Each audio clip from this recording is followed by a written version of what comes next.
BBC's reporting on the war between the Palestinians and Israel is biased against Israel. That bit of breaking news is what has come out in a recent report. Again, of course, this is not breaking news. We know about it. We have talked about this on the channel many times, talking about specific stories by the BBC that were in some cases seemingly written by Hamas. But yeah, now there is a report really going into the details, quantifying it, looking story by story. And I have to say, this is a report based on the reporting in the 4 months from October 7th. I would assume it's gotten worse since the first 4 months, or at least since the very beginning. But then again, it was 10 days after October 7th that they reported the El Ali hospital bombing that killed 500 people. So you never know.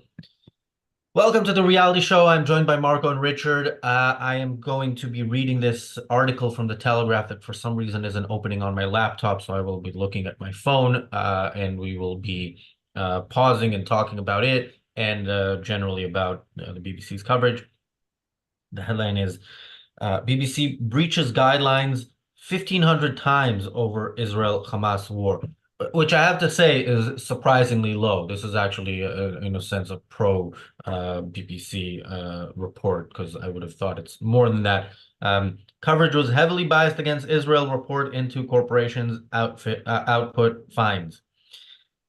The BBC breached its own editorial guidelines more than 1,500 times during the height of the Israel-Hamas war, a damning report has found. The report revealed a, quote, deeply worrying pattern of bias against Israel, according to its authors, who analyzed 4 months of the BBC's output across television, radio, online news, podcasts, and social media.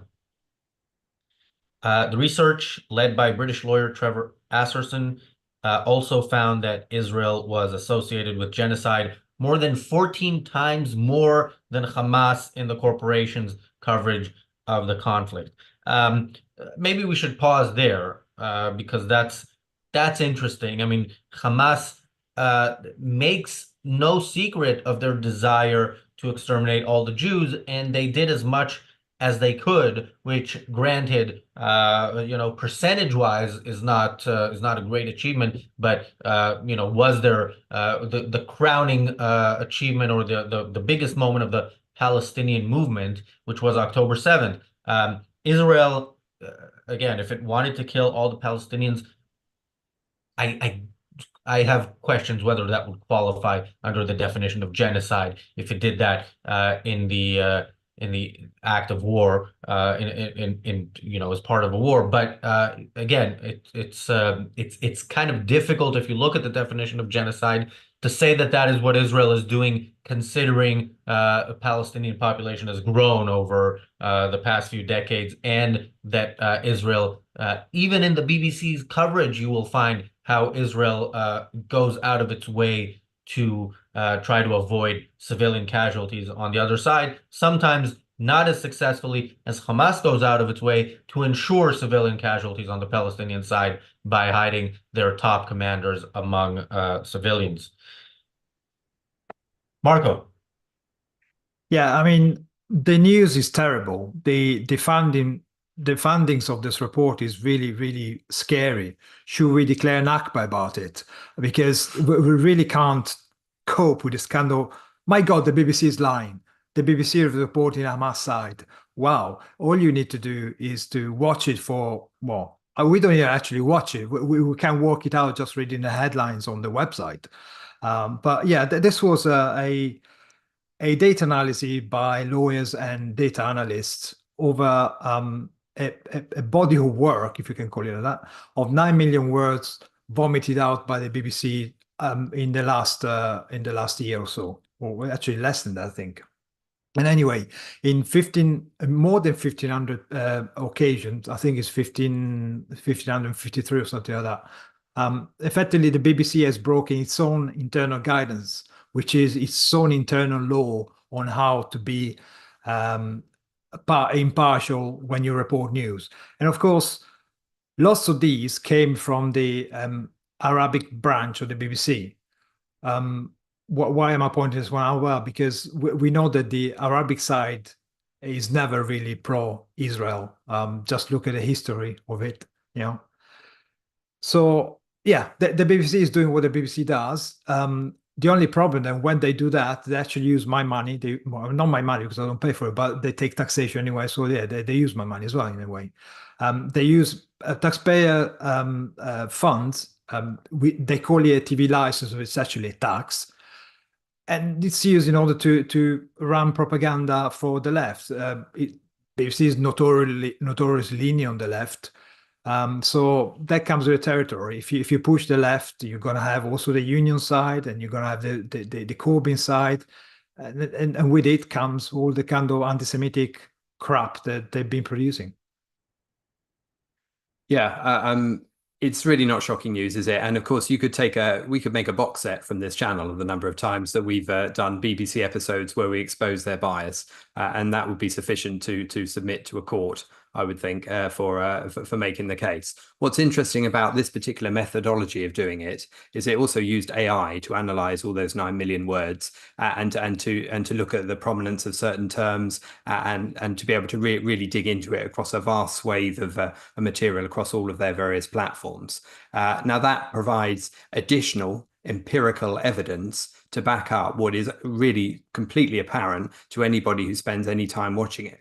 And you can see this is true on a whole bunch of different subjects. And this is just taking the Israel subject as one example of that. But they've got inherent built-in biases to how they present all sorts of stories.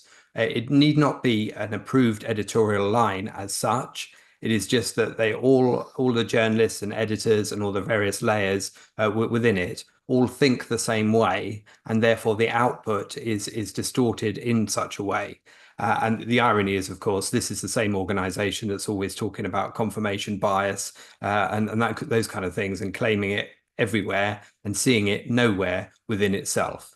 And its attitudes to this report are telling in the extreme, and they're telling in the terms of the arrogance that the BBC has always held within itself.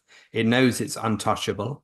It knows it's been around for since the start of television, since before, and it knows there isn't a government. There are two types of government that come and go. One is obviously, the Labour Party or the Conservative Party generally, and they know that the Labour Party are basically they're virtually in bed with them, at least on their editorial stances. And from the Tory Party, they know they're completely apathetic, scared of any such a change, and of course they value the unearned prestige that the BBC has from being a traditional broadcaster that has been around since the dawn of TV.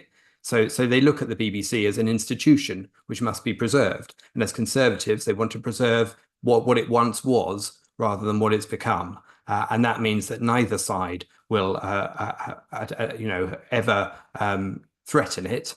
And it is perfectly secure in that knowledge. And it has this endless supply of income. It doesn't suffer financially if it's biased. It doesn't receive a hit to its income. None of its production values are harmed by its examples of bias. Therefore, why should it change?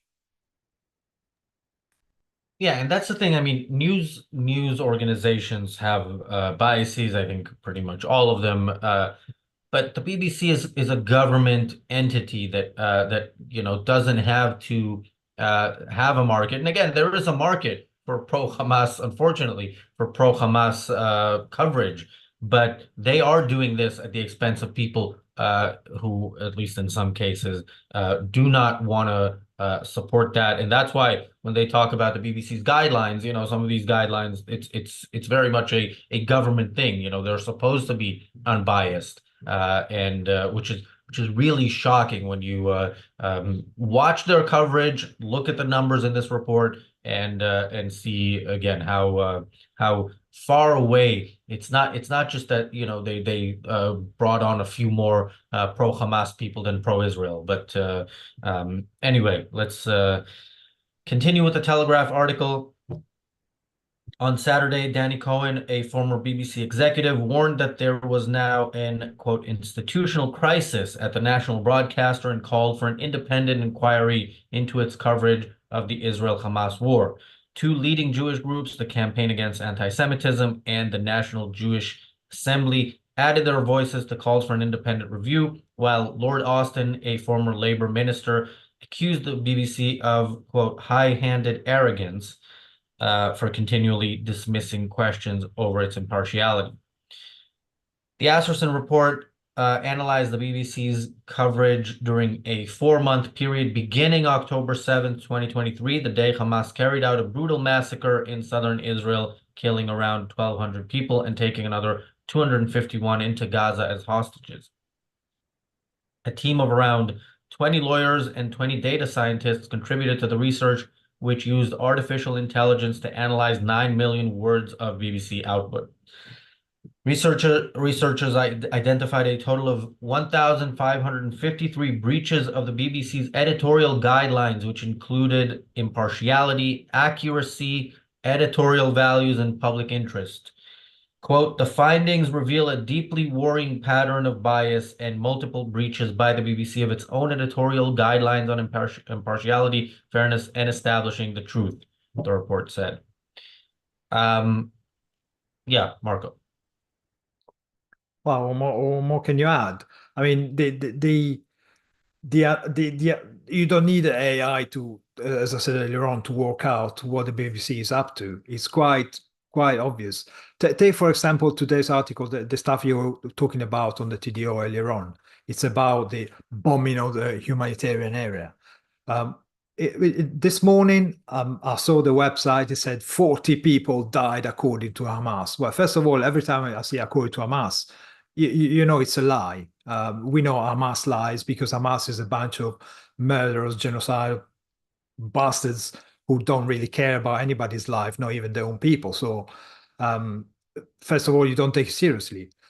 But then the sneaky so-and-sos at the BBC, when they finally got proper data from somebody who can be trusted, they revised the number to 19. Now, they don't care about losing their face and producing the wrong numbers, because by that time, other publications picked up the 40 and did their own headlines. So the BBC can afford to update the headlines as they come in and data comes in. But they know perfectly well that if early in the morning you produce a piece of news, it's going to be picked up by other publication which don't have the kind of lavish taxpayer-funded budget that they have. So they just write their headlines once a day. They pick it up early in the morning from the BBC. They quote the BBC just to show how reliable they are, and they stay out all day and forever with the lie from Hamas published as a BBC truth. But they know perfectly well that other people rely on the information. They know perfectly well that they can just have somebody paid on the taxpayer money to correct the stuff as it comes in. They first throw out the lies, and then they pretend to be to caring about the truth by having somebody ready to change the data when it's quite obviously wrong, so they cannot be accused of being biased. But that's the MO. They know perfectly well what they're doing. That's why they are utter bunch of evil bastards. And I think there's various ways you can analyze the bias. You can obviously look at the terminology, and we're going to get into some of the detail of that as we go through this article, no doubt. But of course, a lot of it occurs at a different level. It occurs at the level of tone, and it occurs at the level of enthusiasm for certain forms of argument, certain forms of narrative, which are very quickly overlay and inform the framework of how a piece of news is delivered. And it's that sort of glee. I think of it as glee versus awkwardness. The glee with which they come up with a story that is anti-Israel and throw it out there instantly, and whether that's an example of Israel having some kind of internal turmoil or whatever, or whether it's an example of the enemies of Israel being perceived as victims momentarily, they'll look gleefully all over such a story. Whereas the awkwardness when they have to deal with an incident such as October the 7th, when there is clearly, at least for the 24 hours of the day itself, even the BBC is forced to recognize that the Israelis, the Jewish people, were victims. But the awkwardness with which they have to pick through that narrative, and the glee with which they then return to their own narrative subsequently as soon as possible to indicate that there should be no escalation and all those kind of things. That's what's really apparent. And I think what will be interesting further down the line, I understand that this report is the first stage of possibly more, and that AI analysis may in the future, as AI develops, be able to capture that tone as well as the content, because really you could show somebody who just arrived from who'd never seen the TV before reports on all sorts of matters, whether it's the American election, whether it's statism versus individualism, whether it's Brexit vote, for example, and you could get somebody to see instantly which side is this broadcaster on, what's their favored argument here. Are they for or against this particular issue? And it would be completely obvious simply from the tone and the form of presentation. I did want to say just a couple of words about the guy who's done this report, Trevor, what's his name? I've got it here, Trevor Asserson, who's been involved in exposing BBC bias for quite some time. I think he was also involved in highlighting a big report back in 2004, which was called the Ballon Report, which was 2004, of course, that's between 9/11 and 7/7 bombings in London. That's during the period of the Second Intifada. And this report was all about, again, anti-Israel, anti-Jewish bias within the BBC. Now, why am I mentioning some report from 2004? It's because ever since, this report has been suppressed by the BBC itself. And they have, in recent articles, even as recently as 2023, for example, it was revealed that they'd spent about £350,000 of taxpayers' money suppressing the outcome of this ancient report, which showed anti-Jewish bias already back in 2004, and that's only escalated since, as anybody who's existed since could attest. Who was remotely objective in looking at their output. So I think it's fascinating. This is a long-standing problem. They know it's a problem. They know they can't reveal it's a problem. And of course, any evidence that it is institutional, as one of their popular phrases to use against other institutions, is institutionally ingrained, would be a severe blow to them, and they are so protective of themselves. Yeah, and I know I bring this up a lot when we talk about the BBC, but I'll bring it up again in case people haven't heard past episodes or taken my advice on this. Look, again, this is not news reporting, but it indicates something about the BBC. They have their main politics panel show, let's call it that, is Question Time, which is on BBC One in the UK. Thursday evenings, and I encourage people to go and watch the Question Time episode on September 13th, 2001. This was 2 days after 9/11, and it was really horrific. And again, it's not they're not reporting the news on that show, but they do have to abide by these these guidelines. They have to be impartial. That's why always on these show you'll see a member of parliament from Labour and one from the Conservatives and then from other major parties, and you'll usually have two journalists, like one who's sort of right wing and one who's sort of left wing. And yeah, it's not easy to watch that. I have to issue some sort of a trigger warning here. It's really disgusting. But it should be seen because, yeah, Richard, as you said, it's only gotten worse, and getting worse from that is not an easy task. Thank you, Larry, for the super chat. Let's continue with the article, although it just closed, so give me a few seconds.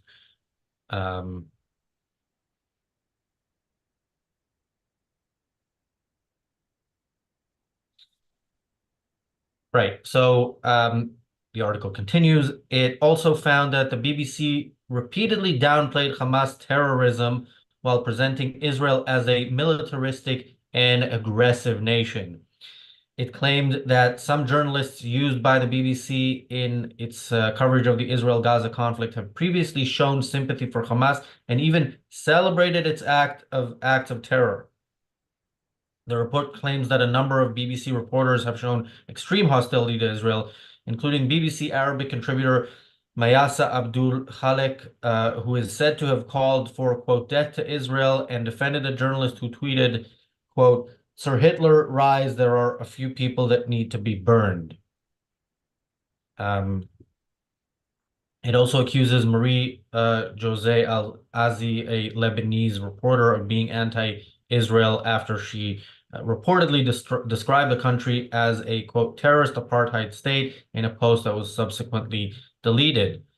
Okay, maybe we'll pause here because this talks about BBC in Arabic, but it also talks about Arabic reporters for the BBC whose stories end up in the English language. And we, of course, covered twice that story of the dog that killed the Israeli dog that killed a Palestinian with Down syndrome and autism.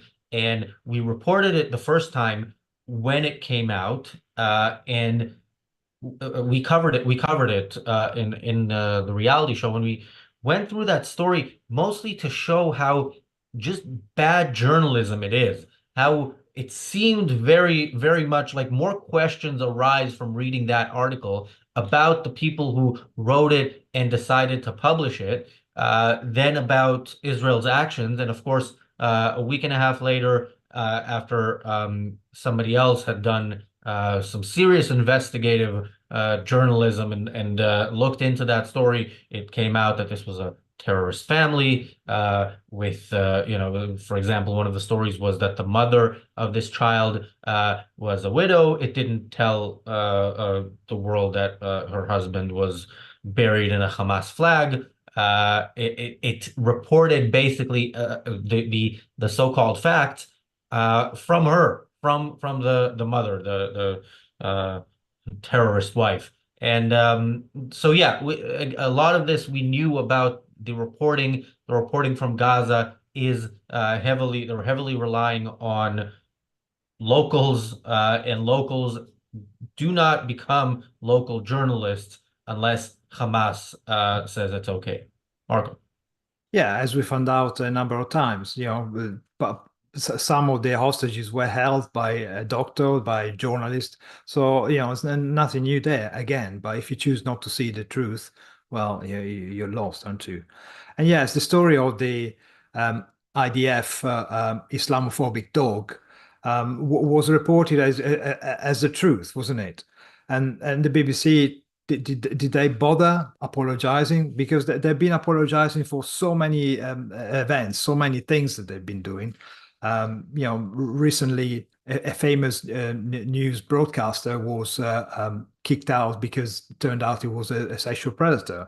Then you had a series of child molesters that were protected by the BBC, famous people that were actually kept up by the BBC, and all the kind of examples of bias, like the Brexit was the main one, where they had to apologize for it.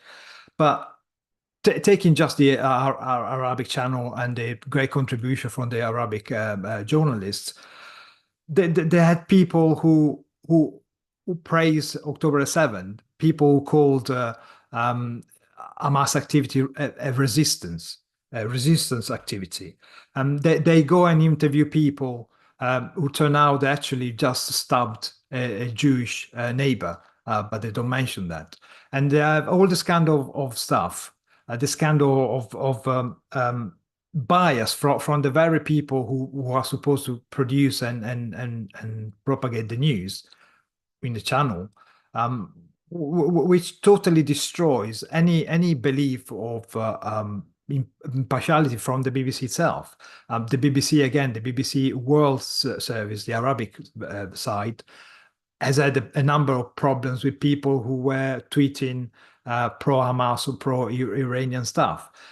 News 24, another big broadcaster, French 24, they had the same problem. They came across people who were part of the jihadi or whatever they were doing, and they were contributing to the channel as well. So the information you actually get is not biased information coming from the same standard of journalism that we expect from westernized people, but it comes from people who use information and are quite happy to ignore the trust that should come from journalism and use it to fight jihad, fight pro-Hamas ideas, fight pro-Iran propaganda on the behalf of their own paymasters. And we in the West still don't realize that these people, the people who think Hamas is on the right side, who think the Palestinians are the victims, are not playing fair. You cannot assume that you're talking to somebody who has the same standard of values that you have.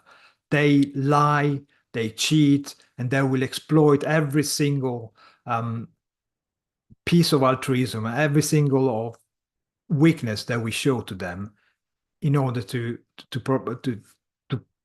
push their own agenda. And their own agenda, again, is Islamification of the whole world. They want to destroy what they see as a threat, i.e. freedom and the kind of democratic institution we have.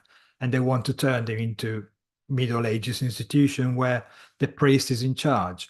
And that's why the Middle East is in the situation they are right now. I think it's important to consider some of the ways in which the BBC works, because I can sort of hear people's arguments against talking about just the Arabic side of the BBC and considering that to be, that's only a small side, it's only a small portion, not many people see that or whatever. But you've got to understand how the corporation actually works, and the fact that it's got all of these organizations right across the world with their journalists and reporters in place. And reporting, for the World Service or for their own small BBC audience in such a location.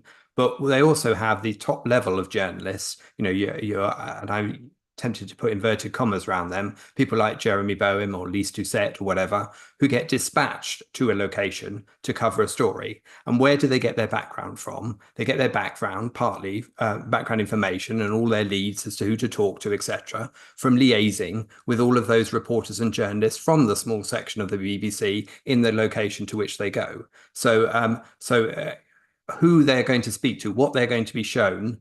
This is not to excuse them, because anybody objectively reporting would want to ask, and what about this, and what about that, and take me here, and somebody would want to find the truth if they were properly objective. But of course, the language side of it is also another factor as well, because if there's only one Arabic speaker who comes from the Arabic section of the BBC, who is showing a Jeremy Bowen or whoever around a particular location in Gaza or whatever, then all of the information that he gets is going to come funneled through the translator as well. So each of that is one example of it. But the fact that somebody like a Jeremy Bowen or Lise Doucette don't continuously link together the fundamental elements of the bigger picture of this story. The fact that, for example, as you just pointed out, the hostages were held within ordinary Palestinians' homes, that point is never reinforced through repetition, through linking together the facts. So it's a bit like terrorist incident reporting when the BBC covers those. Each one is treated as an isolated incident. It's not linked or explained in connection with a whole bunch of similarly motivated incidents across Europe or the UK, unless, of course, there's an agenda at play where you're trying to suggest that there's an enormous far-right conspiracy going on, and therefore it is linked. But if you're talking about Islamism as being the motivator for terrorist incidents, it will not analyze it in that way. It will treat each one as an isolated incident. So when there's victims at a concert like the Ariana Grande concert, for example, caused by an Islamist blowing himself up in the foyer and killing lots of young people, you're going to get the same reaction as you do on October the 7th, where the BBC will act like a like a petulant adolescent at dinner with grandma. It can be good for the day, and be on its best behavior, but then it will revert to type afterwards, and then it will, start to undermine all the arguments, explain away all the things which led up to it, distract, obfuscate, conceal, distort, all of those techniques which end up muddying the waters, making everything grey and making you look elsewhere, back to their narrative as soon as possible. Thank you, Jeff, for the super chat. Jeff says the CBC Crown Corporation, which receives 1.2 billion a year in taxpayer subsidies here in Canada, is essentially the same as the BBC. Well, 1.2 billion a year, I think, is is a small change compared to what BBC. I don't know what their budget is, but I would assume it's 6 billion. It's about 4 billion coming from a taxpayer as license tax, and about 2 billion from the commercial activity. and that's British pounds, which is more than Canadian dollars. So yeah, the BBC is doing well financially, but not by the choice of their customers. Okay, the article continues. Jeremy Bowen, the BBC's international editor, is accused of excusing Hamas's terrorist activities and comparing Israel to Putin's Russia, while Lise Doucette, the BBC's chief international correspondent, is also cited for allegedly, quote, downplaying the October 7th attacks on Israel. The report singles out the BBC's Arabic channel, saying that it is one of the most biased of all global media outlets in its treatment of the Israel-Hamas conflict. It identifies 11 cases where it claims the BBC Arabic's coverage of the war has featured reporters who have previously made public statements in support of terrorism, and specifically Hamas, without viewers being informed of this. Researchers analyzed the BBC coverage over the 4-month period to assess the portrayal of war crimes. Actually, maybe we should talk about the BBC in Arabic before we get to the war crimes part. But yeah, I mean, first of all, the very fact that the BBC has a channel in Arabic, I don't really know why it would why that's necessary. But the fact is, if you would think a Western, if we're going to leave aside the fact that they're a government channel, a Western news organization, I could see good reasons to have channels in Arabic, in Chinese, in Russian, in any language of any dictatorship around the world, to encourage the locals to reconsider whether they want to accept the totalitarian regimes that they live under, or whether maybe what they see from the West is something they should adopt. We know such news organizations exist in Persian for the Iranian audience, and we know I don't know if we should give them all the credit, but certainly Iran is one of the dictatorships where there is a big movement within the country to get rid of it, and a population that understands that what it has is not that good. But it looks like the BBC again. The BBC is something like that, but in reverse.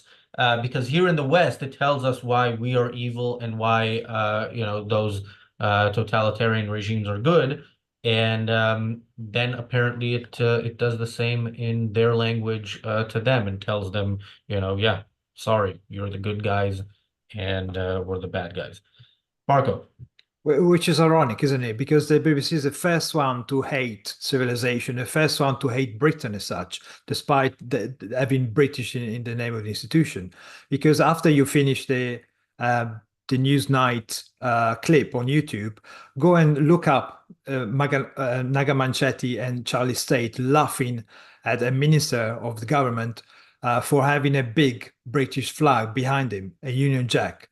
They were giggling and effectively taking a mickey out of the fact that a minister, a Secretary of State, had a British flag behind him. This is because they got such a contempt for civilization and British society, and they see Britain as the main evil, the big imperialist power. And despite this, they actually run the little empire, by having small outposts all over the world. They candle light to keep the tabs on public opinion everywhere in order to push their own agenda. And as you said, the reason why they have channels in different languages is to effectively buy influence in the places where they have a presence, and to show support from within the organization itself. And the organization itself is a taxpayer funded. It's effectively it's an arm of the British government. And despite this, even when you have conservative government in charge, they still bash Britain. It doesn't matter who the political master is. The BBC will still always bash Britain, point out where the flaws of the westernized democratic system lie, and ignore everything that comes from a dictatorship all over the world. And I think part of its recruitment processes has always been a case of ensuring that you've got the same kind of people, the same kind of minds in there. Although they're always talking about diversity, they're never talking about diversity of opinion. I mean, one of the standard questions that is always used to be asked at a BBC interview, and even this is even 25, 30 years ago, was particularly when you were going for sort of a news job, would be, what's your favorite UK Prime Minister and why? Which is why would you want to know that? It's a very quick way of categorizing people by their political viewpoint and deciding who you're going to move to the next stage or not of an interview. So it's yeah, I think what tends to happen is that there's, and we see this all over the place. So this is not exactly breaking news, but it's particularly prevalent at the BBC, this conflation between activism and journalism, where the ends justify the means. The idea is to instigate cultural change in all sorts of forms, whether it's persuading people on different attitudes to what is a woman, or whether it's persuading people on different attitudes towards given areas, geopolitics or whatever. So all of that, the people who work there see their aim as trying to change opinion, not to report the facts. And when it comes to the past of things like the World Service, for example, again, a lot of this is the legacy prestige that I referred to earlier, because there have been places in the world, like Eastern Europe, for example, during the Cold War, whatever, or all sorts of places within the world that have been through turbulent times, where the only source of non-information that didn't come from their own dictatorship was the BBC's radio broadcast, for example. And of course, that's back.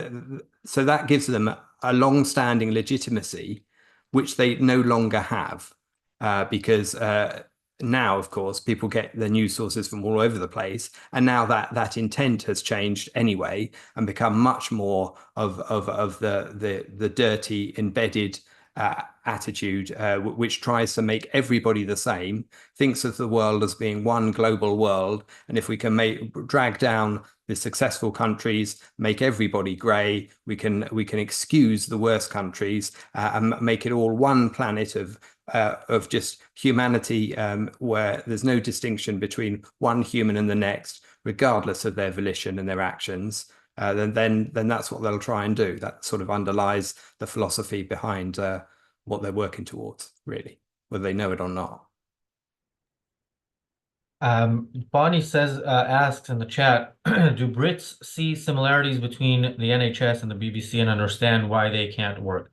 No, I mean, we know some Brits who do, but by and large, no, this is not something that's commonly understood in the general public. Why the NHS doesn't work? The answer is usually because the government isn't giving it enough money. And one election promise that is very rarely broken is the promise to give the NHS more money. I mean, everybody does that. It promises that if they get elected, they will pour more money into the NHS. When they get elected, they do that. It doesn't get any better. It often gets worse. And then the problem, of course, is not enough money poured into that. As to the extent to which people understand a problem with the BBC, it's very often the fact that the way you pay into the NHS, most people, employees, the money for the taxes just comes off their paycheck. They don't even see it. And you know, with the BBC, you have to pay it actively. You earn your money, it goes into your bank account, and then once a year you have to make a payment, which would be great if it was the same way with taxes. I don't think it would change people's views on morality, but it will kind of make people understand that it is their money that they are forced to pay, as opposed to, you know, Netflix or whatever that you can always cancel. You can't cancel this. And you know, some of us who have been at times late in paying the BBC tax get these threatening letters and sometimes a knock on the door. So in that sense, that's why there's more opposition to funding the BBC, at least in this way, than there is to the funding of the NHS, because people think, well, it's all, you know, I'm paying taxes anyway. I don't see that money at all. You know, more funding to the NHS doesn't necessarily mean more taxes for me. They'll just tax the rich. So I think that's the approach. But also, I think this is a good opportunity. Richard, I know you've done this before, but since we talk about BBC, maybe this is a good opportunity for a public service announcement about how you don't necessarily have to pay the TV license. And of course, the Ayn Rand Center UK is not endorsing tax evasion or anything like that. But yeah, there's a legal way to do it, Richard. Yeah, there's a completely legal way to do it. If you don't watch live TV, if you don't watch live broadcasts, or you don't watch the iPlayer, the BBC's own version of pre-recorded stuff, of on-demand stuff, if you don't watch either of those, then you don't have to pay the BBC license. So if you're only watching like you know, Netflix dramas or whatever, or you know, Amazon Prime dramas or that kind of stuff, you don't need to pay the BBC license at all. And all of those letters that you talk about, and there's a whole series of them, are all straight out of a nudge unit, straight out of a psychological manipulation unit, in terms of threatening that your property has been allocated this code, someone will turn up on this date, or could be any date. It's got sort of fake stamps on it and fake signatures that looks like it's been, you know, stamped by some Stasi official that's going to be rapping on your door at some point. And people do visit properties, but you're not required to let them in. You need you know, a search warrant for somebody to come in. And of course, owning a TV set is in the past, back you know, some time ago, when there wasn't things like on demand and Netflix, etc., that would have got you in trouble. But of course now a TV set can be used to watch Netflix and all the on-demand stuff. So unless your TV is actually on in the background, showing a live broadcast as you open the door to the person rapping on the door, or unless you say, oh no, I particularly like watching particular BBC program or whatever, and you know, incriminate yourself in such a way, then of course, you know, you're revealing your own guilt, and you should be paying the fee according to the law. So it is perfectly avoidable. And of course, many people in their hundreds of thousands have been ceasing to pay and choosing not to pay for their BBC license. So it is started to impact their revenue. They've been losing a few hundred million every year. And of course, young people who don't have that legacy history of the BBC and do prefer the content of Netflix, etc., don't see why they should pay, and don't pay, and don't have to pay. So the BBC is particularly losing the younger cohort that they used to rely on. And of course, that's why they direct a lot of their material, a lot of their propaganda and the way they manipulate dramas to try and aim them at that particular section of society, failing utterly because they can't match any of the much betterly produced output on commercial channels. So all they've done is, frankly, piss off their older customers, their older viewers, and even generations like my parents, for example, have seen the BBC decline in their own lifetime and are now strongly against it, despite the fact that it's been such an institution throughout everyone's lives, and they aren't necessarily the people who spend their time watching Netflix. So the self-destruction is having an effect, not as much as I would like, which is why I'm keen to you know, the opportunity for this spiel. So thank you. Yeah, and I have to say, as somebody who was terrified into paying the TV license after not after the letters, but after I loved the letters because they were so like there was no pretense there. It was clearly some thug threatening you, pay me or else. It just came from the government, but yeah, I would love it if taxes were done in that way. But yeah, when somebody did knock on my door and, I said, she asked, "What, are you not going to open the door?" And I said, "Of course not." And she seemed surprised and offended. But yeah, after that, I did pay, but I'm glad that this is before I knew you, Richard. So now I know better. Um, all right. Before we continue with some of the article, and I don't think we're going to get through all of it, but of course, we'll put the link in the description. In preparation for the show, I was watching some of the coverage, and I was watching Talk TV, news channel here in the UK. And there's a segment there that I'm still considering we might do a whole TRS just going through that segment because it's a segment about this story of BBC bias, and they had somebody who used to work at the BBC and somebody who was kind of supposedly on the other side, and of course the person from the other side wasn't really from the other side. But the guy, one of the things that was said there is the guy who was making excuses for the BBC was questioned about using Hamas numbers, and he said, "Well, what do you want to do? Not give numbers at all?"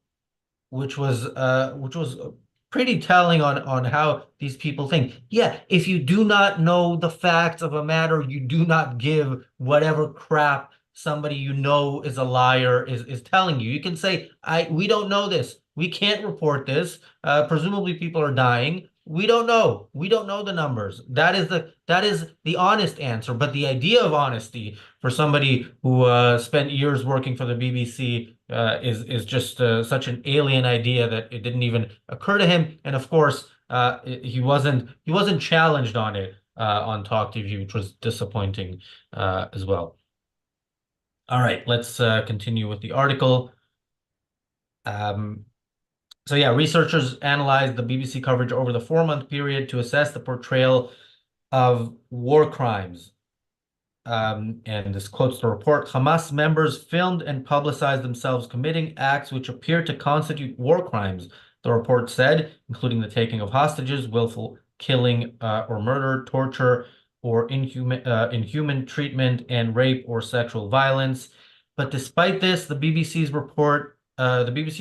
despite this, the report's analysis of BBC coverage found that Israel was associated with war crimes 4 times more than Hamas, 127 versus 30, with genocide 14 times more, 283 versus 19, and with breaching international law 6 times more, 167 versus 27. This is pretty amazing. First of all, I wonder the 19 times that Hamas was associated with genocide. I don't know if it specifies, but it very well could be, somebody who is, either an Israeli spokesperson or somebody who is pro-Israel being interviewed and being asked to answer for the so-called genocide committed by Israel, and then saying that it's Hamas. It actually surprised me the idea that BBC would mention that Hamas is intent on committing a genocide, even if they're not yet as successful as they'd like to be. But yeah, I mean, it's good to have these numbers because on data point after data point, you see that the BBC this doesn't happen by accident with such numbers and with such consistently one-sided reporting. It happens intentionally, and it has to be intentional across the board. It's not one reporter somewhere who happens to be the one talking about this, and it's not one editor somewhere. It is the BBC's policy, even if it's not officially declared. Marco. Yeah, and the people who work for the BBC are effectively people from all walks of life, and people from all walks of life have got the same kind of screwed up kind of epistemology and rotten philosophy, which they take to work because dictates all their action. So the same idiots that go in the street chanting for global intifada and pro-Hamas genocide and all this kind of stuff are the same people that then, on a weekly day go to the office and work for the BBC or for the Department of Education or whatever. But thanks Bonnie for pointing out the fact the NHS and the BBC, because they're both public bodies, they're both branches of government effectively, and they're both self-regulated. They have a sort of independent procedures that they use to investigate when there is a claim. But in the end, it's always hushed up because civil servants means job security for life and the kind of arrogance that comes with it because they know that nothing bad will ever happen to them. So even if you screw up massively, even if you are totally incompetent, the job for the civil service is for you because nobody will ever catch you out. And even if you screw up royally, like it happens day in day out, or even if you are committing fraud, like somebody working for the equivalent of the IRS siphoned off actually £300,000 of money creating fake claims to her own benefits, and she got away with it because she was found out. She went to prison, but she didn't have to pay back. She had to pay back only £1. That's what she was charged for, stealing £300,000 of taxpayer money just because she had the privilege of working within the organization, within the state. And just in the last year, in fact, 179 people working for HMRC, the equivalent to IRS, have been dismissed for gross negligence, which means that they've been stealing money because to be kicked out of the civil servants, you must have done something really, really seriously wrong and been found out with total evidence.